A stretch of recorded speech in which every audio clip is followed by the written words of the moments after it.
Vande Mataram social media परिवार। Advocate Manali भारतीय इस यूट्यूब चैनल पर आपका सबका बहुत स्वागत है। मैंने जस्ट अभी एक न्यूज़ देखी, तो उस न्यूज़ में मैंने देखा कि कुछ महिलाएं, 4-5 महिलाएं, ज़्यादा नहीं, अपने हाथ पर कुछ पोस्टर्स लिए चंद्रशेखर आज़ाद जी का कल यानी कि रविवार को जो एक कार्यक्रम था, उस कार्यक्रम पर जाकर उनका निषेध कर रही है, उनके विरोध में फलक लेकर चिल्ला रही है और झूठ बोल रही है। मैं इस बात पर इस वजह से ऑब्जेक्शन ले रही हूँ क्योंकि उस औरतों का ये कहना है, उन महिलाओं का ये कहना है कि रेपिस्ट को सज़ा दो।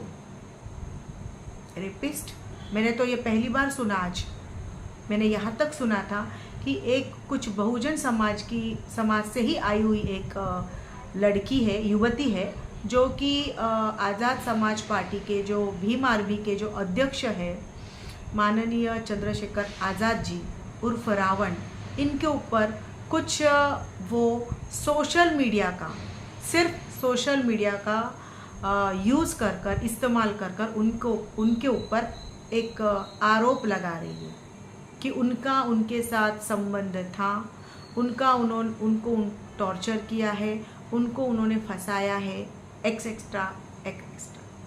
मगर जो मैंने आज सुबह न्यूज़ देखी, उस न्यूज़ में जो चंद्रशेखर रावण जी का कल जो कार्यक्रम था, उस कार्यक्रम पर जाकर इन 5-6 महिलाओं ने जिस तरीके का विरोध किया, विरोध होना चाहिए। अगर कुछ किसी महिला के ऊपर अगर सचमुच कुछ अत्याचार हुआ है तो विरोध ज़रूर होना ही चाहिए। मगर इस तरीके का विरोध, मुझे ये बात समझ में नहीं आई कि उस महिलाओं ने जब रेपिस्ट चंद्रशेखर आज़ाद जी को सज़ा मिलनी चाहिए, इस तरीके का मैंने तो अभी तक ये सुना ही नहीं था। इस तरीके का आरोप तो उस लड़की ने भी उसके ऊपर शायद नहीं लगाया है, क्योंकि ये बहुत एक गंभीर आरोप है। ये आरोप बहुत ज़्यादा गंभीर है। किसी का रेप होना मतलब एक उसकी ज़िंदगी बर्बाद होना है, बरोबर ना? तो इस तरीके का आरोप अगर वो कर रही है और इस तरीके के आरोप के अगर उनके पास सबूत है, तो जिसके ऊपर ये अत्याचार हुआ है वह लड़की सिर्फ सोशल मीडिया का ही इस्तेमाल क्यों कर रही है? अगर इस तरीके की कुछ घटना घड़ी है, अप्रिय घटना घड़ी है, तो उसको पुलिस स्टेशन में जाकर उसके खिलाफ शिकायत FIR दर्ज करना चाहिए। जिस तरीके का हुड़दंग इन महिलाओं ने कल उनके प्रोग्राम में मचाया, उस वजह से, और जिस तरीके के आरोप जो कि मैंने पहली बार सुने, इस वजह से मैं आज ये एक महिला होने के बावजूद, क्योंकि देखो कानून में महिलाओं को बहुत सारे अधिकार दिए हैं उनके ऊपर होने जो अत्याचार होते हैं उनके खिलाफ लड़ने के लिए, लेकिन अगर इन्हीं कानून के इन्हीं ही संरक्षण का या इन्हीं अधिकारों का अगर कोई महिला अपने निजी फायदे के लिए या किसी को बर्बाद करने के लिए या कोई पॉलिटिकल एजेंडा को फुलफिल करने के लिए, कंप्लीट करने के लिए, किसी पॉलिटिकल एजेंडा को आगे लेके जाने के लिए या किसी पार्टी के या किसी पक्ष के लिए, अगर उनके बम्बैया भाषा में कहा जाए तो इसको सुपारी कहते हैं, तो सुपारी लेकर काम करने के लिए अगर कोई महिलाएं ऐसे अपने अधिकारों का उपयोग, इस्तेमाल फ़ायदे के लिए कर रही है, तो मुझे एक महिला होने के वजह से उसके ऊपर उसका विरोध करना मैं अपना निजी सामाजिक कर्तव्य समझती हूँ। इसी के वजह से मैं आज ये वीडियो बना रही हूँ। हम बहुत सारी बातों के ऊपर इस वीडियो में चर्चा करने वाले हैं। तो रही बात कल के प्रोग्राम की, कल का जो प्रोग्राम था, भीम आर्मी के जो चीफ है माननीय चंद्रशेखर आज़ाद जी, तो उनके प्रोग्राम में इन 5-6 महिलाओं ने जाकर जो हुड़दंग मचाया, मुझे ये बात समझ में नहीं आती कि जब भी हाथरस में जो अत्याचार हुआ था और जिस तरीके का अत्याचार होने के बाद, या सहारनपुर में जो अत्याचार हुआ था, इस अत्याचार के खिलाफ ये 5-6 महिलाएं कहाँ थी? इन्होंने आवाज़ क्यों नहीं उठाई? या अभी जिस तरीके से कहीं पर महिलाओं के ऊपर, छोटी बच्चों के ऊपर जो अत्याचार होता है, तो ये महिलाएं कहाँ थी? तो ये जो 4-5 महिलाएं थी, ये पेड महिलाएं थी, इनको पैसे देकर शायद भेजा गया होगा, क्योंकि उनको वहां पर जाके हुड़दंग नहीं मचाना चाहिए था, उनको कानूनी कार्रवाई करनी चाहिए थी, उनको अदालत में जाना चाहिए था, उनको पुलिस स्टेशन में जाना चाहिए था। जो कंप्लेनेंट है या जिसके ऊपर अत्याचार हुआ है, उनको लेकर जाकर उनको वहां जाना था, लेकिन वो वहां नहीं जा रहे, वो प्रोग्राम में जा रहे हैं, वो सोशल मीडिया पे आ रहे हैं, सोशल मीडिया पे आके बदनामी कर रहे हैं। तो ये चीज़ के खिलाफ मैं चाहती हूँ कि सभी लोगों ने आवाज़ उठानी चाहिए। अगर जो भी कोई दोषी होगा तो उसको कानून के ज़रिए उसको उसकी सज़ा मिलेगी, लेकिन अगर कोई दोषी नहीं होगा और इसके पीछे कुछ मनुवादियों का षड्यंत्र होगा तो हमें इसके खिलाफ ज़रूर आवाज़ उठानी चाहिए। आज आप देखा जाए तो चंद्रशेखर आज़ाद जी ने जो बात कही, जिन्होंने उनके खिलाफ सोशल मीडिया पे उनकी बदनामी करने के लिए जिस तरीके से उनकी निचली एक स्तर पर उनकी बदनामी की गई, उनका जवाब उन्होंने सोशल मीडिया पे देना मुनासिब नहीं समझा। क्यों? क्योंकि वो नारी सम्मान की बात करते हैं। अगर जो इंसान नारी सम्मान की बात करते हैं और इसके खिलाफ कानूनी लड़ाई लड़ने की बात करते हैं, उनके खुद के हक के लिए लड़ने की बात करते हैं, तो उनके ऐसे डिसीजन को, उनका जो उन्होंने स्टेप उठाया, इस चीज़ को मैं एक महिला बोल के उनका बहुत सारा सम्मान करती हूँ, सैल्यूट करती हूँ उनको, कि जिस तरीके से उनकी बदनामी की जा रही है सोशल मीडिया पे, उनकी निजी जो उनके मैसेजेस है, उनकी निजी जो भी चीज़ें हैं वो सोशल मीडिया पे वायरल की जा रही है। इसके पीछे क्या षड्यंत्र है?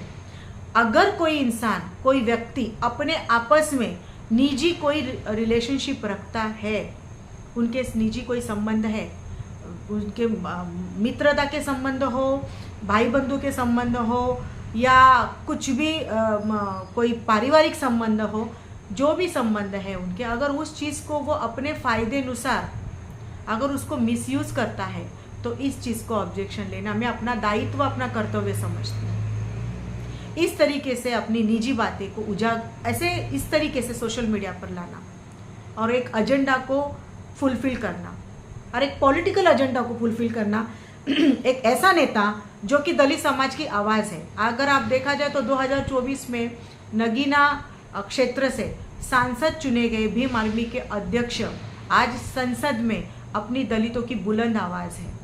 आज दलितों के ऊपर अन्य अत्याचार होने की बात हो, उसके खिलाफ आवाज़ उठाने बात हो, या जो दलित समाज का जो उद्धार होना है, या दलित समाज को जो आगे लेके जाने की बात करनी है, वो शिक्षा के माध्यम से हो या जो भी हेल्थ के माध्यम से हो, आगे लेके जाने की बात करने वाली जो अगर आवाज़ है, दलितों के अत्याचार के खिलाफ जो आवाज़ उठती है, उस आवाज़ दबाने का अगर काम कोई कर रहा है तो उसके खिलाफ सच्चाई को सबके सामने लाना मैं अपना दायित्व समझती हूँ।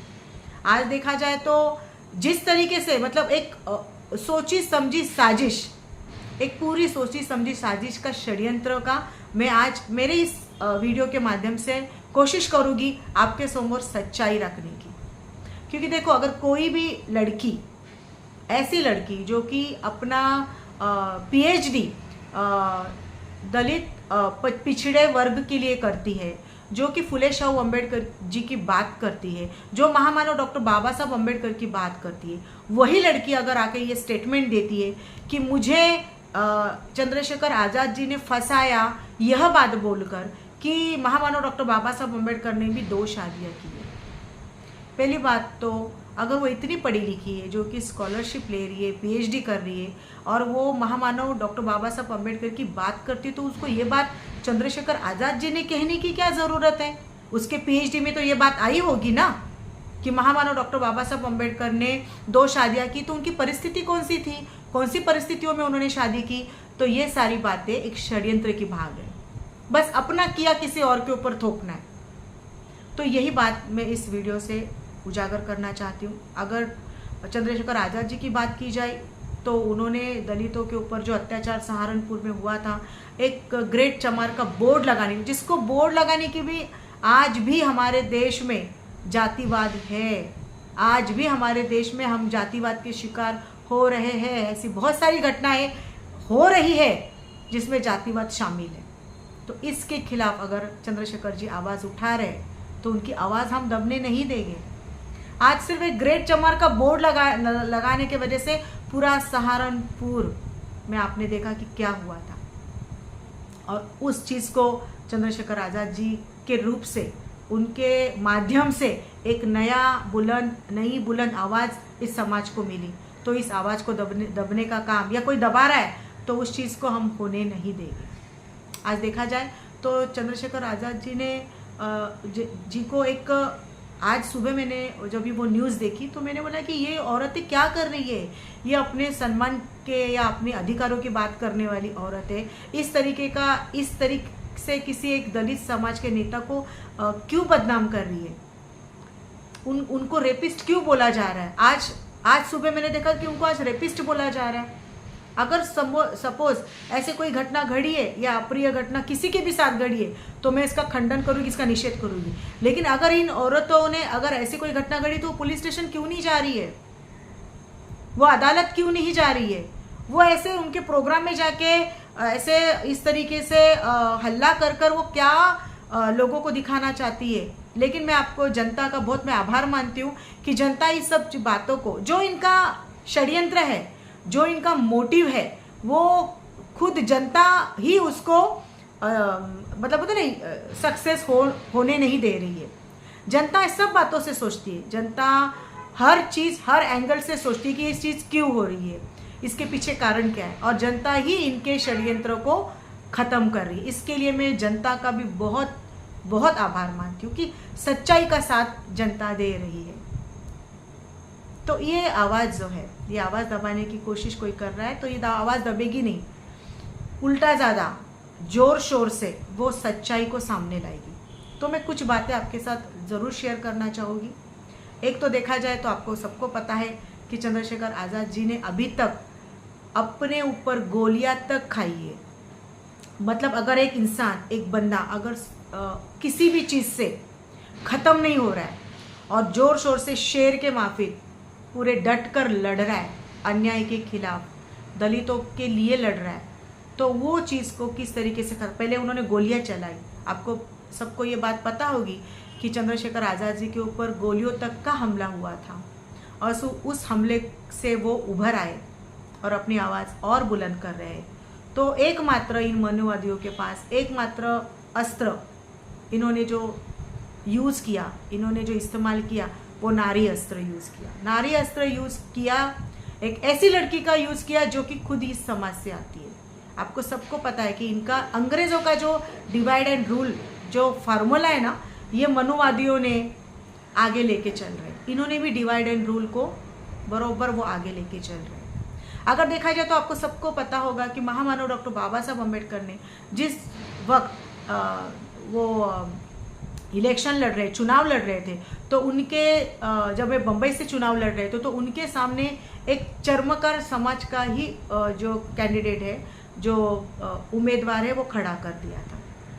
डिवाइड एंड रूल, बस उसी तरीके को, उसी लाइन को आगे पकड़कर आज भी मनुवादियों का यही षड्यंत्र है कि वो ऐसी लड़की को, वाल्मीकि समाज से आने वाली लड़की को नारी अस्त्र का इस्तेमाल कर चंद्रशेखर आज़ाद जी को ख़त्म करने की बात वो कर रहे हैं, वो कोशिश कर रहे हैं। इस कोशिश में वो ज़रूर कामयाब नहीं होगी, क्योंकि चंद्रशेखर आज़ाद जी ने जो स्टैंड लिया है इस मामले में, उन्होंने अदालत में जाने कर स्टैंड लिया हुआ है और वो स्टैंड एकदम परफेक्ट है, क्योंकि जो संविधान का सम्मान करते हैं, जो महामानव डॉक्टर बाबा साहब के अम्बेडकर के विचारधारावर जीते हैं, वो यही स्टैंड लेंगे, ना कि सोशल मीडिया पर आकर उस लड़की के खिलाफ अनाप शनाप वो बातें देकर रिप्लाई देंगे।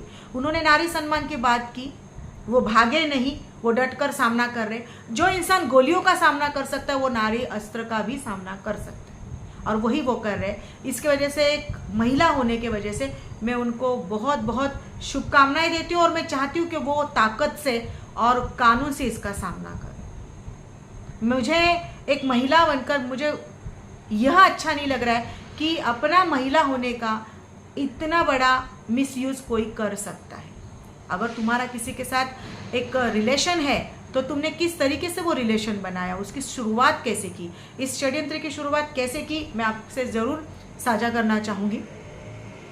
इस लड़की ने, जो कि वाल्मीकि समाज से आई हुई जो लड़की है, इस लड़की ने चंद्रशेखर आज़ाद जी के साथ बात करने के लिए या उनसे मेल मिलाप करने के लिए उनके ही दोस्त के माध्यम से उनसे कांटेक्ट किया। उनके ही दोस्त से उनका फ़ोन नंबर मांगा और उसके बाद उन्होंने बातचीत की। अभी इस लड़की को वाल्मीकि समाज की जो स्कॉलरशिप मिली थी विदेश में जाकर पीएचडी करने के लिए, तो एक वाल्मीकि समाज का सम्मान के वजह से चंद्रशेखर आज़ाद जी ने शायद उनको सपोर्ट किया होगा। उन्होंने, उनके दोस्त ने उनका बातचीत करवा के दिया। बातचीत करवाने के बाद उसने, ये मुझे बात समझ में नहीं आ रही है, जो लड़की पीएचडी कर रही है, दलित समाज के लिए काम कर रही है, दलित समाज के लिए वो काम करने का तो नाटक कर रही है। अगर वो सच्चाई से काम करती तो क्या उसको ये पता नहीं होता? उसका ये कहना है कि 2 शादियाँ तो महामानव डॉक्टर बाबा साहब अम्बेडकर ने जी भी की थी और यह बात उसको चंद्रशेखर आज़ाद जी ने बोली थी। तो मुझे ये समझ में नहीं आता, ये इतनी अनपढ़ थी, ये इतनी पढ़ी लिखी थी, ये कौन थी लड़की जो इसको ये बात पता ही नहीं थी? जो बात पूरे सोशल मीडिया पे या पब्लिक डोमेन पे है, इसको ये बात पता नहीं। इसको ये बात पता नहीं थी चंद्रशेखर आज़ाद जी की भी शादी हो चुकी है, उनको एक बेटा है। ये बोलती मुझे उसने बताया नहीं, मुझसे उसने झूठ बोला या मुझे उसने फंसाया। जो बात पूरी दुनिया को पता है वो बात इस लड़की को, पढ़ी लिखी लड़की को पता नहीं। जो बात पूरी पब्लिक डोमेन में है, सोशल मीडिया पे है, और इसको ये बात पता नहीं। और वह 3-4 साल उनके साथ रहने के बाद ये भी एक षड्यंत्र का भाग है।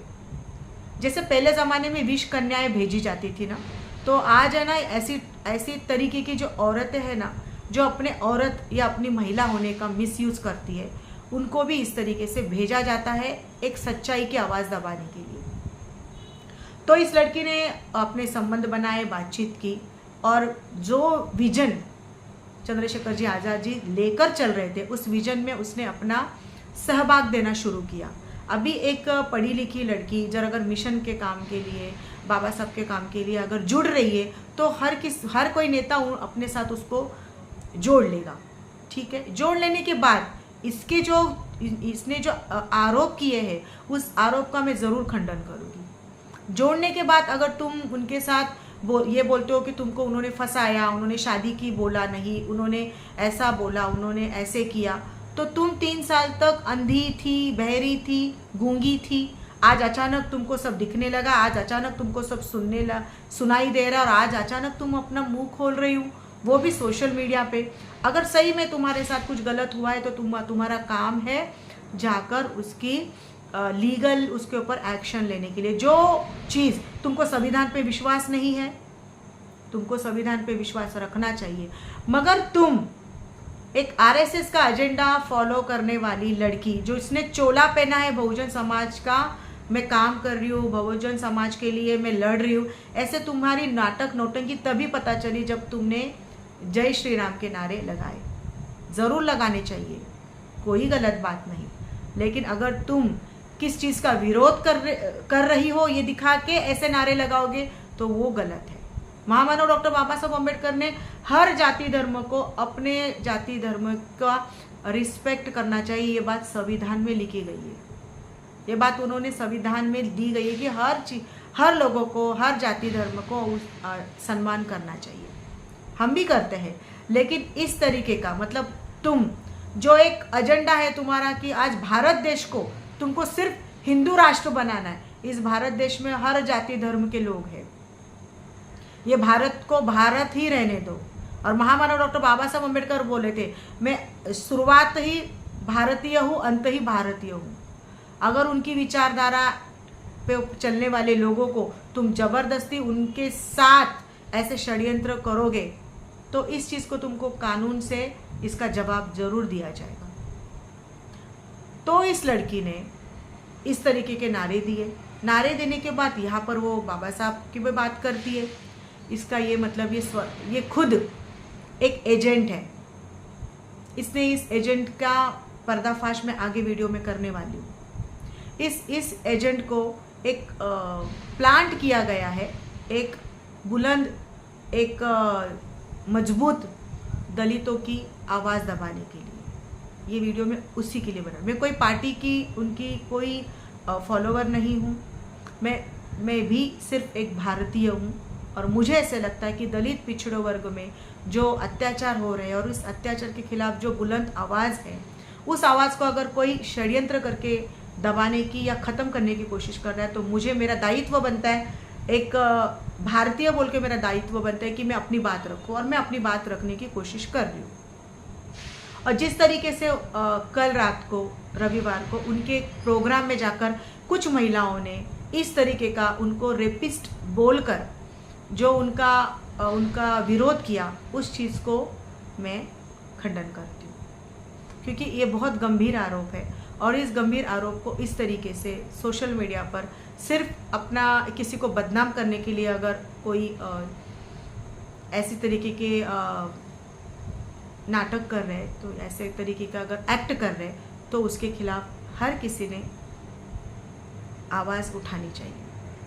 तो इस लड़की का जो चंद्रशेखर आज़ाद जी के जीवन में जो उसकी एंट्री हुई, वो एंट्री ही एक षड्यंत्र का भाग है। पहले तो उनके दोस्त के थ्रू उनके लाइफ में आना, फिर उसके बाद 3 साल उनके साथ रिलेशनशिप में, जो भी रिलेशनशिप है उनकी, वह रहना, और उसके बाद उनके खिलाफ बोलना, ये ऐसी बातें बोलना कि जो उनको पता नहीं, जबकि ये पढ़ी लिखी लड़की को यही पता नहीं था कि मैं जिसके साथ दोस्ती कर रही हूँ उसकी शादी हो चुकी, उसको बच्चा भी है, मुझे बताया नहीं, ऐसा बोला गया। लेकिन जो बात सोशल मीडिया पे है उसको बताने की ज़रूरत है, उसको ये पता नहीं होना चाहिए। अपन इतने पढ़े लिखे तो ये बात तो पता होनी चाहिए। तो ये षड्यंत्र का भाग है, और इस षड्यंत्र का भाग किस तरीके से, इसी बात से पता चल जाता है कि जब वो ये बात बोल रही है कि मुझे ये बात पता ही नहीं थी, तो इस तरीके से उनके ज़िंदगी में आना हुआ। वो उनके ज़िंदगी में आई, आने के बाद उसके साथ दोस्ती बढ़ाने के बाद वो उनके इलेक्शन का भी उन्होंने काम किया। तो और एक बात उन्होंने ऐसी बोली थी अपने इंटरव्यू में, मैंने उनका इंटरव्यू देखा तो मैंने सुना कि इलेक्शन के वजह से मैं चुप बैठी थी।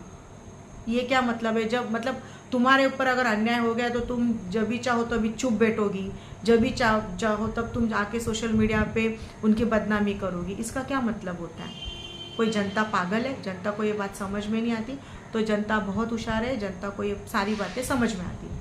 तो इनके चंद्रशेखर आज़ाद जी 2024 में सांसद हुए, नगीना सीट से जाकर सांसद में जाके अपनी आवाज़ उठाने लगे।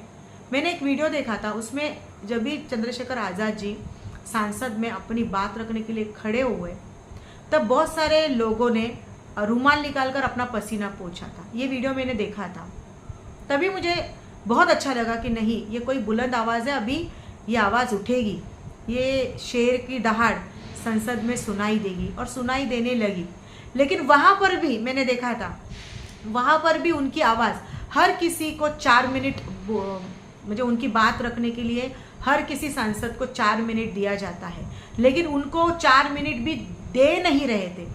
इस चीज़ के खिलाफ भी जब उन्होंने शेर ने दहाड़ मारी, तब मुझे लगा नहीं, ये आवाज़ बुलंद आवाज़ है, और ये आवाज़ ज़रूर सांसद में एक दलितों की आवाज़ बोलकर उठाई जाएगी। बस यही से षड्यंत्र शुरू हुआ, और यही से वो आवाज़ दबाने की कोशिश की जाने लगी। गोलियों से छीना, उनको छन्नी करने की कोशिश की, लेकिन गोलियों का सामना भी उन्होंने किया। अभी उन्होंने नारी शस्त्र का उपयोग किया है।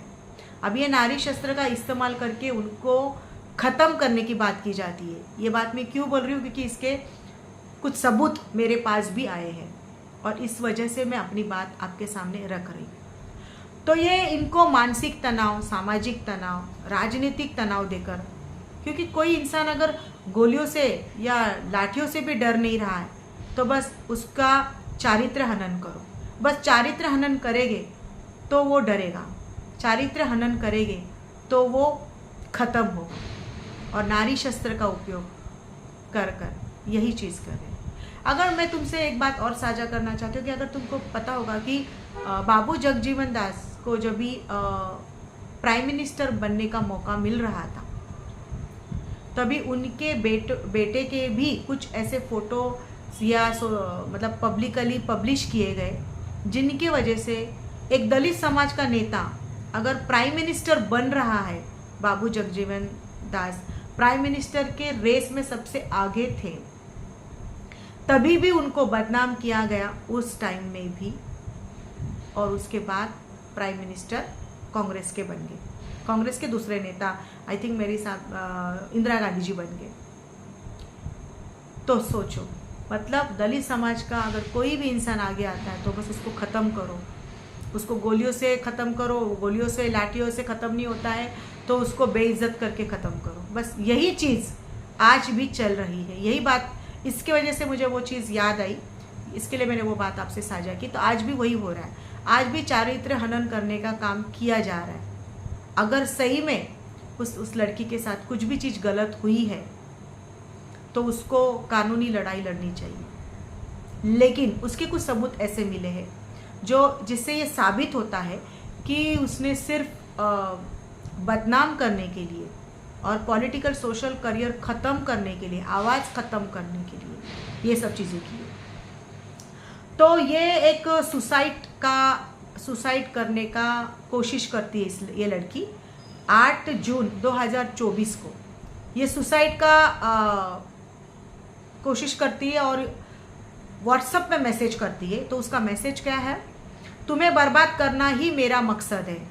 षड्यंत्र, एजेंडा उसको दिया गया है, ये चीज़ उसको दिया है कि ये तुम चंद्रशेखर आज़ाद जी को बर्बाद करो, ये तुम्हारा मकसद है। जैसे एक आतंकवादियों को तैयार किया जाता है ना, इसी तरीके का ब्रेन वॉश बोलो या इस तरीके की ट्रेनिंग मुझे लगता है दलितों के खिलाफ भी की जाती है।